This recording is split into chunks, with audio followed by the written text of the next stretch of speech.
So one of my clients has been struggling with fast food. And the time that she struggles most with fast food is on her commute home from work. And I had another client like this as well, and I gave her the same exact advice.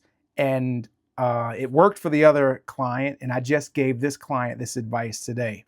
So every night after work, or at least most nights after work, on her way home, um, I think she said a Checkers, which is a not very popular. Not There's not a lot of those locations out here where I'm at, but she's got to pass a Checkers, a Chick-fil-A, a McDonald's, a Wendy's. Um, what is that? I forget and there's one more, and there's a Burger King, um, Taco Bell, and Burger King. So she's got to pass all of these restaurants on her way home. And if you are into fast food, if you are addicted to fast food, I can just imagine how much temptation that is. Now, she said she doesn't have that issue going to work, because most of them are not open, or I don't know. I don't know if most of them are open for breakfast, but she did say she notices that a lot of them are not opened at the time that she goes to work. So obviously the temptation isn't there because, they're not open. She doesn't have the options. I'm not sure if the temptation would be there if they were open, but nonetheless, she's not tempted to eat those things on the way to work. But after a stressful day, I can see why she'd be tempted. So I asked her, I said, is there another way where you can get home where you don't pass all of those fast food restaurants? And she said, well, actually there is, but it would add about another 15 to 20 minutes onto her commute home.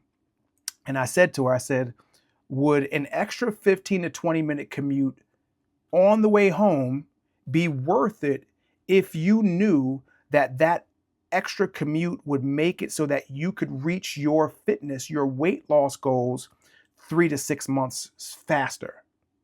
And she thought about it and she said, well, I guess, yeah, it would be.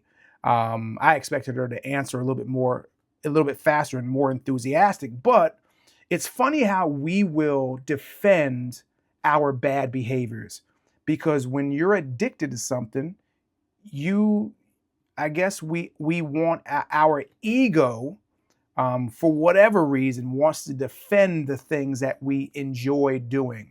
I was talking to one of my clients, another client last night, and she's talking about how she could never give up fast food. And I was like, well, what if you could? Like, what if there was a possibility where you actually could live life without fast food?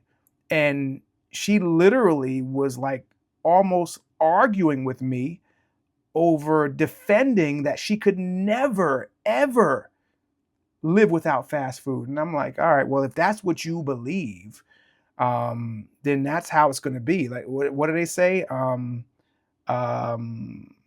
I forget how the saying goes, but if you believe something, that's it. But anyway, so I said to my client, let's give it a shot. I want you to take this longer route home and see what happens. But again, it's that out of sight, out of mind mentality.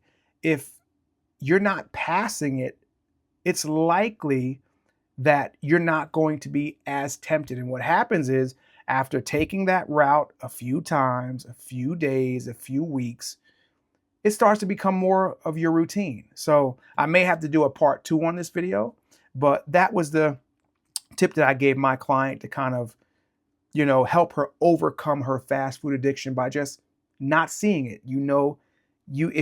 If you can do it during the day, then you most likely can do it after work. You just need to remove yourself from that environment. So we'll see what happens, but I wanted to share that story because if you're struggling with something like fast food and you happen to struggle with it on your commute home from work because you're passing it and you're wondering what you could do, maybe this is something that might help you. And if you have any tips that you'd like to share with others that may struggle with something like this, leave those down below in the comments below, because your tips will help someone.